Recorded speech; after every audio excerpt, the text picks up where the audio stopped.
Hey guys, so welcome back to math class. We are now at Friday, September the 11th. Last day of the week, so yesterday, as you noticed, we did GCF LCM, and we're actually doing this video moments after we just taught you that. That's why we're wearing the same clothes. It's crazy, I know. And the work is still right there. Yeah, the great work's still right there, so we're on top of it today.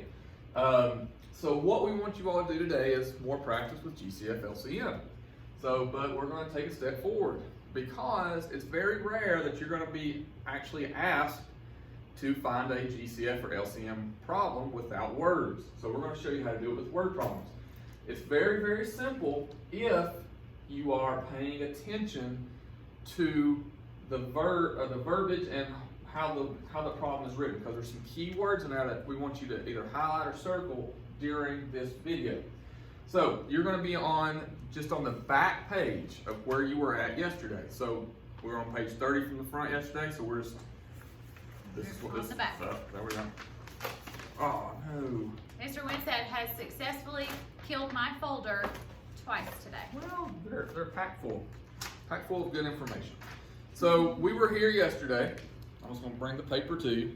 I was page 30 from the front. Remember us talking about that moments ago? Now we're just on the back side. We're going to do these word problems with you. So Ms. Bridwell is going to do problem 18, which is towards the bottom here. It says Erica is making identical balloon arrangements. So she's going to take over this video and show you how to do it. All right, so we're going to skip around a little bit, and there's a reason. We're going to do 3 problems together, and there's a reason we're skipping around, okay? Because we don't just throw you into the deep end of the water when you don't know how to swim. So we are going to start easy on the word problems and get a little bit harder, okay? So you should be on number 18, okay, on the page that Mr. Winstead showed you. So it says, Erica is making identical balloon arrangements. So identical means they all have to be the same, all right? So she has 14 red balloons and she has 21 white balloons. She wants each arrangement to have the same number of each color. So each arrangement has to have the same number of each color.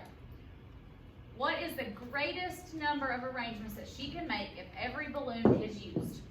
Okay, there are several things here that are super important. When you come to word problems, there are key words that tell you what to do. So we basically have to choose between greatest common factor or least common multiple. We're supposed to be performing one of those operations when we read these word problems. We have to figure out which one. So I like to talk to my kids about, well, this says greatest common, this is least common. So when I think about greatest, I think about words that mean, words that are synonym for greatest. So greatest, biggest, maximum, largest. Okay, all those words, those are key words. If you see those words, they're wanting you to solve for greatest common factor. Okay, same thing for least common multiple. I think of synonyms for least. Least, smallest, minimum. Any more they use? There's probably a few more. That doesn't come to mind right now though. But anytime that you think something means small or big, maximum and minimum are the ones we get confused the most. Yeah. So make sure that you are focused on that. Max or maximum means greatest, and minimum or min, you see I abbreviate sometimes, means least. So that's the ones that are the most difficult to remember. So since we see a key word right here, and I circled it, greatest, I should instantly realize, okay, I'm not doing this. I'm supposed to be solving greatest common factor, okay? So greatest common factor of what? Well, there's 14 red balloons and 21 white balloons. I'm trying to figure out the factors of those two numbers. So 14 and 21, and we're doing GCF. Okay, so just like Mr. Winstead showed you yesterday, you've got to do your factors. So of 14, I know it's 1 in itself, always. So does 2 go into 14? Yes. 2 times 7. 3, no. 4, no. 5, no. 6, and then I'm back at 7. It's already on my list, so I know I'm finished with those factors. So the factors of 14 are 1, 2, 7, and 14. Factors of 21, 1 in itself, always. It is not an even number, so 2 is not gonna work. 3, yep, I know that math fact. 3 times 7 is 21. What about 4? No. 5, it's not, doesn't end in a 5 or a 0, so 5's not gonna work. 6, no, and 7, yes, but it's already on my list. So I know I'm finished with the factors of 21. So again, I circle mine that are in common. They both have a 1, they don't have a 2, they both have a 7, they don't have a 14. So I know that my greatest common factor is 7. So we go back to our problem and we figure out what they were asking. It says, what is the greatest number of arrangements that she can make if every balloon is used? So they can make 7 arrangements. Okay, now we have a lot of kids that draw this out, and you could take your time and say, okay, there's 14 red balloons, and they might say, okay, I'm going to put 1 red balloon here, 1 red balloon here, 1 red balloon here. It takes a while. That is a strategy. You're welcome to draw it out, but this is much faster, okay? So it's to use those keywords to know that they wanted GCF. So in that problem, once you find your keyword, it's pretty easy, right? So in that one, 7 arrangements. Okay, and sticking with, we're gonna do 19 next. Okay, so again, I told you we're skipping around a little bit. So we're gonna do problem 19. It says, the fruit shop is making identical baskets, so they have to be the same. They have 16 apples, 24 bananas, and 32 oranges. They want each basket to have the same number of each type of fruit. What is the greatest number of baskets they can make? So again, I should realize that I'm solving, since I saw that keyword greatest, I'm solving GCF. Okay, so we know that much. Now, this one is a little bit trickier because it has 3 numbers. So I have to figure out when 16, what is the greatest common factor of 16, 24, and 32, which can make it a little bit more challenging. Okay? So, for 16, factors, 1 and 16, 2 times 8, okay? 3 does not work, and 4 times 4. Now, Mr. Winstead told us when we hit the same number, we know that we are finished with that one. So we go to 24, 1 in itself, always. 2 works, 2 times 12. 3 times 8, and then 4 times 6. 5 does not work, but 6 does, but it's already on my list. So I'm done with that. Now, we do the same thing for 32 here. 1 and 32. 2, now again, you know this is even, but if you don't know that math fact off the top of your head, do that long division on a scratch sheet of paper somewhere. But it should be 2 and 16. Now, 3 does not work. 4 does, wait a minute, yeah, 4 works. 4 times, 8 does work. 5 does not work. 6 does not work. And 7 does not work. And then 8 is already on our list. Okay? So, at this point, we do the same thing that we've always done. But I've got to figure out, all 3 of these numbers have a 1 in them. So that is a common factor. This one has a 2, this one has a 2, and so does that one. So that works. Okay. Now this one has a 4, so does this one, and so does this one. Okay. I've already used a 4, so I don't need to worry about it. So I got an 8. Do all of them have an 8? Yes, they do. And then 16. Now here's where kids make a mistake.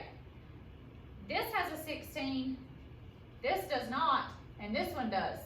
You cannot count that as a common factor if it's not in all 3, okay? So your greatest common factor in this problem is 8. So we go back and we reread. What is the greatest number of baskets they can make?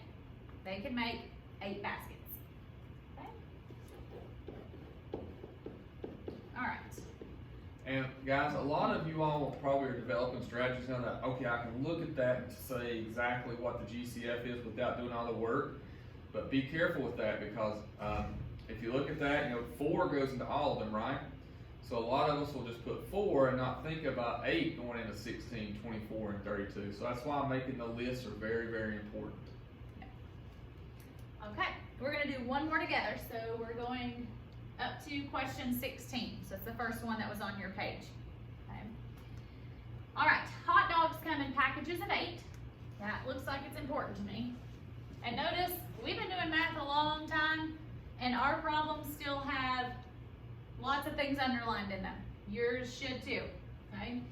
Hot dogs come in packages of 8. Hot dog buns come in packages of 10. If Matt wants to have the same number of hot dogs and buns, what is the least number of packages of each that he must buy? Least.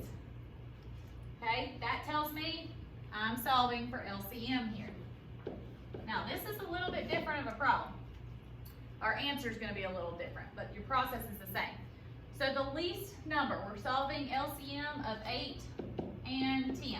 Okay, so we're going to follow what Mr. Winstead, his strategy he gave us. So he wants us to do the first 5 multiples.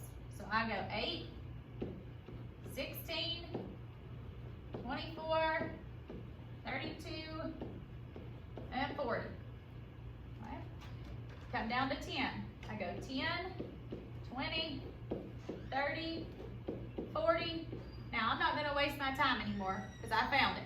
So the least common multiple is 40. So when you answer this question, be careful. The least common multiple is 40. That means this was hot dogs and this was the buns. Okay? So I need the first time that we're going to have the same number is when we hit 40. Well, that's 40 hot dogs and 40 buns. So 40 individual hot dogs and 40 individual buns. Right. So it says, what is the least number of packages of each item that I'm going to buy? I'm not buying 40 packages of hot dogs, and I'm not buying 40 packages of buns. I need to buy the number of packages until we get to 40. So in hot dogs, this was 1 package, right? That's the 2nd package I bought. That's the 3rd package. That's the 4th package. That's the 5th package. So to answer their question, in hot dogs, I must buy 5 packages of hot dogs to get to my 40. Same thing with buns.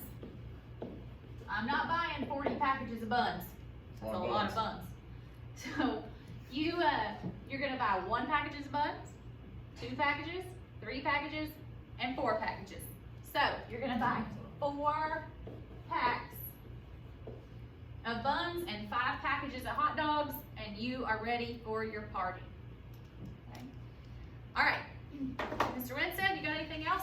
Nope, I think you did a fantastic job. The only thing I do want to draw your attention to real fast, just so you remember, because we see a lot of mistakes here. On LCM, look where Miss Bridwell started. She started with the number that was in the problem. She didn't start with 16, the second number. She started with the first.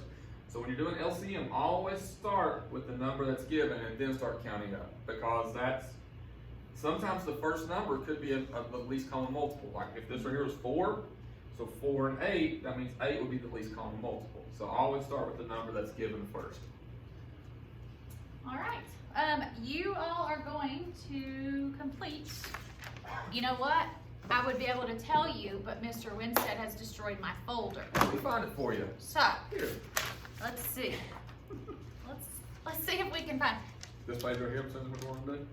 Yes, the front and the back, all 16. So literally the next page is what she would like for you to do. I know it's hard for her to I find. don't have a next page, Mr. Winstead. So this page right here, what do you say? Front and back, 1 Front. through 16. And back. So if you can't see, I'm going to zoom in. GCF and LCM word problems, front. It's a little floppy, but the back. All right, so that should not take you very long. Those problems are fairly easy, okay? So just getting used to word problems.